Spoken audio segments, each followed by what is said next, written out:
টি-20 আসলে আমাদের প্রোগ্রেসটা আমরা যেভাবে করতে চেয়েছি হয়তো মোটামুটি কাছাকাছি পৌঁছেছি, বাট একেবারে বলবো না যে আমরা অনেক সাফল্য পেয়ে গেছি। সবসময় কোচ আপনাকে খেলে দিবে না, এবং তারা যদি তাদের নিজেদের বেস্ট কোচ হয় তখন আমার মনে হয় যে তারা আরও বেটার ক্রিকেট খেলবে। যখন প্লেয়াররা নিজেরাই বুঝতে পারবে যে প্রতিটা সিচুয়েশনে তার কী করতে হবে, তখন টিমটা অটোমেটিক্যালি কিন্তু ভালো রেজাল্ট করার চান্স বেশি থাকে। শেষ হলো, ব্যাটারদের ইভ্যালুয়েশন কিভাবে করবেন আর কোন কোন জায়গায় ফাইন টিউনিং আসলে দরকার মনে করেন?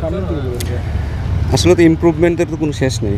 আর নর্মালি আপনারা অনেক সময় বলেন যে আমরা আসলে আমাদের স্কিলের ঘাটতি আছে, তো ওইটা করারও আসলে আমরা কোনো সময় পাই না, কারণ এত ইন্টারন্যাশনাল শিডিউল থাকে, ছেলেদের খেলা থাকে, তো ওগুলো ইমপ্রুভ করার আসলে আমরা সুযোগ পাই না। তো এরকম একটা যেহেতু সুযোগ পেয়েছি, যত আরেকটু বেটার যদি স্কিল হতে পারে, কারণ স্পেশালি আমরা টি-20তে আমাদের যেসব লাগবে, অনেক সময় হয়তো আমরা ভালো শট খেলি কিন্তু হয়তো ওগুলো হাতে চলে যায়, কীভাবে গ্যাপে মারতে হয়, কীভাবে বল ইউজ করতে হয়, পেসটা ইউজ করতে হয়, এবং আরেকটু যদি নিজেকে আরেকটু ডেভেলপ করতে পারে যে হয়তো কম রিস্ক নিয়ে কীভাবে আসলে বাউন্ডারি আদায় করা যায় এবং কীভাবে আসলে সিঙ্গেলসে ডেভেলপও করা যায়, সেগুলো নিয়ে আসলে কাজ করব। কারণ যে কয়টা দিয়ে সময় পেয়েছি, হয়তো যতটুকু পারা যায় স্কিলে যদি ডেভেলপ করতে, সেটা যদি তারা বিপিএলে অ্যাপ্লাই করতে পারে, সেটা আমাদের জন্য স্যাটিসফাই হবে এবং হয়তো ওয়ার্ল্ড কাপেও আমাদের কাজে লাগবে। পুরো বছরটা ইভ্যালুয়েশন কীভাবে করবেন? মানে 3 ফরম্যাটেই বাংলাদেশ খেলেছে, বিশেষ করে ছোটো ফরম্যাটে মনে হয় বেশি সাফল্য এসেছে। ওভারঅল আসলে টিম বাংলাদেশের পারফরমেন্স পুরো বছরের ইভ্যালুয়েশনটা কীভাবে করবেন? টি-20 আসলে আমাদের প্রোগ্রেসটা আমরা যেভাবে করতে চেয়েছি হয়তো মোটামুটি কাছাকাছি পৌঁছেছি, বাট একেবারে বলবো না যে আমরা অনেক সাফল্য পেয়ে গেছি। বা যতটুকুই সাফল্য আসছে এটা টি-20 থেকেই আসছে, কারণ আমরা এটা রেগুলার সিরিজ খেলেছি একটার পর একটা, এবং একটা প্ল্যান অনুযায়ী আমরা এগিয়েছি। ওয়ার্ল্ড কাপের প্ল্যান করে আমরা এগিয়েছি। এখনও হয়তো ইমপ্রুভমেন্টের আরও কিছু জায়গা আছে, বাট আমাদের যতগুলো সিরিজ ছিল এইখান থেকে হয়তো কিছু রেজাল্ট আসছে। ব্যাটসম্যানরাও তাদের রোল অনুযায়ী খেলতে পেরেছে। অনেক সময় হয়তো অনেক ব্যাটসম্যান তার রোল অনুযায়ী পারফর্ম করেনি, বাট তারা অ্যাটলিস্ট জানে আসলে তাদের কী করতে হবে। হয়তো পারফরমেন্স আসছে, অনেক সময় আসে নাই, বাট তাদের রোলটা তারা বুঝতে পেরেছে যে তাদের রোলটা কী, এবং তারা এখন নেক্সট 2টা মাসে যদি তারা সেই জায়গায় কাজ করে, তাহলে আমার মনে হয় যে টি-20 টিমটা একটা ভালো অবস্থায় থাকবে। টেস্ট টিম আমাদের বরাবরই আমাদের একটু এক্সপিরিয়েন্স বেটার আছে, এবং এটাও একটা ভালো অবস্থায় আছে। আমি মনে করি যে এটারও আমরা দিনকে দিন আমরা ইমপ্রুভমেন্ট করতেছি, কম বেশি রেজাল্ট আসতেছে।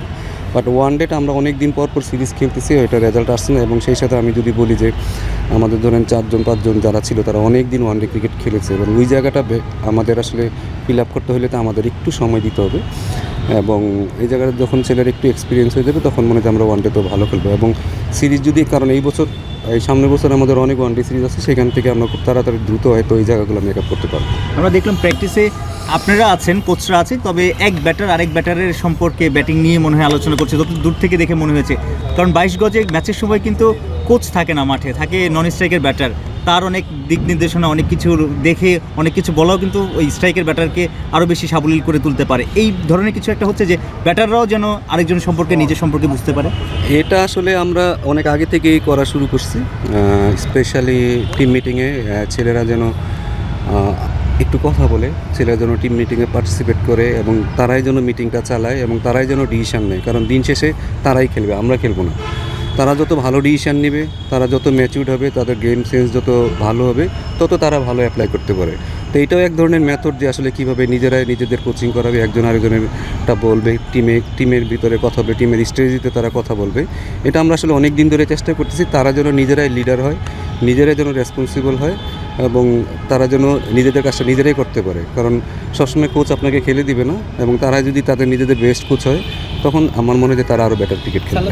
আপনারা সবসময় বলেন যে আমাদের পেস বোলিংটা অনেক ভালো, কারণ পেস বোলিংয়ে এখন আপনি যদি তাসকিনকে বলেন বা ফিজকে বলেন, তারাই আসলে টিম মিটিংটা পরিচালনা করে, এবং তারা জানে এই লেভেলে আসলে কী করতে হয়। তারা অনেক দিন ধরে খেলছে, এবং তাদের সাথে যারা আছে তাদেরকে কিন্তু তারাই গাইড করে।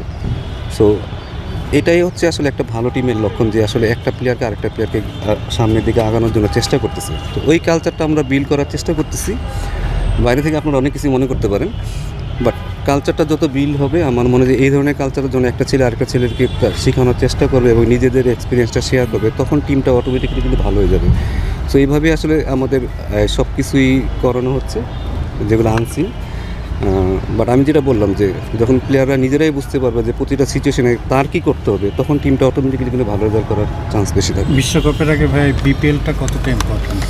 দেখুন, ইম্পর্টেন্ট তো সবই, প্রতিটা জিনিসই ইম্পর্টেন্ট। একটা কম্পিটিটিভ এনভায়রনমেন্টে একটা টুর্নামেন্ট খেলবে, ভালো বলাররা আসবে, ব্যাটসম্যানরা তাদের ম্যাচ থেকে অনেক কিছু শিখতে পারবে। তো অবশ্যই এটা অনেক অনেক একটা ভালো আমি বলবো যে ভালো প্র্যাকটিস হবে ওয়ার্ল্ড কাপের আগে, যেহেতু আপনি একটা একই ফর্মেট খেলার পরই আপনি ওয়ার্ল্ড কাপ খেলতে যাবেন। তারা যদি ভালোভাবে তার সেটা ইউজ করতে পারে, আমি মনে করি এটা টিমের জন্য অনেক অ্যাজ এ কোচ আসলে কোন জায়গাটাতে আপনার নজর থাকবে বিপিএল এর ক্রিকেটারদের, আপনার পুলে যারা আছে তাদের সব দিকেই নজর রাখা হবে, কারণ তারা তাদের মেন্টাল সাইডটা কীরকম আছে, তাদের ফিজিক্যাল সাইড কীরকম আছে, তারা টেকনিক্যালি কীরকম করতেছে, সব কিছুতে আমাদের নজর রাখতে হবে। আমাদের তো দেখতেই হবে যে আসলে কে কোথায়। কারণ দেখা গেলো যে এখানে ন্যাশনাল টিম একটা ট্রেনার যেভাবে ট্রেনিং করাচ্ছে, হয়তো বিপিএলের সময় সেই ট্রেনিংটা সে পাচ্ছে না, তার ফিটনেস ডাউন হলে তো পরবর্তীতে এটা তো আমাদেরই আবার এটা করে তারপরে আবার তাকে ফিট করে নিয়ে আসতে হবে। সো এই জিনিসগুলো পুরো লক্ষ্য রাখা হবে, তারা যেন প্রতিটা সেক্টরেই তারা যেন ওয়ার্ল্ড কাপের জন্য রেডি থাকে, কারণ খুব বেশি সময় থাকবে না। ওয়ার্কআউট ম্যানেজমেন্ট নিয়ে কোনো পরামর্শ থাকবে কিনা ফ্র্যাঞ্চাইজিগুলোর দিকে, যেহেতু ওয়ার্ল্ড কাপ আছে, ইনজুরির একটা কনসার্নও থেকে যায়? দেখুন, ওয়ার্কলোড ম্যানেজমেন্ট আমাদের যেহেতু ট্রেনার আছে, আমরা সবসময় মেজর করি। ওয়ার্ল্ড কাপ এর আগের বিপিএলের সময় কিন্তু আমাদের ট্রেনার ইফতি ছিল, সে কিন্তু সবসময় মনিটর করছে কীভাবে ওয়ার্কলোডটা হচ্ছে।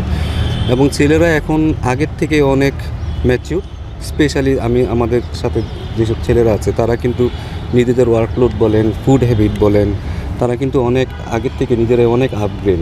সো আমার মনে হয় না খুব বেশি সমস্যা হবে, এবং তারা নিজেরাও জানে আসলে তাদের জিমে কী করতে হবে। কারণ আমাদের বলতে হয় না এখন যে ছেলেদের এই তোমরা জিমে যাও, তোমাদের এটা করতে হবে, তারা নিজেরাই জানে তাদের কী করতে হবে।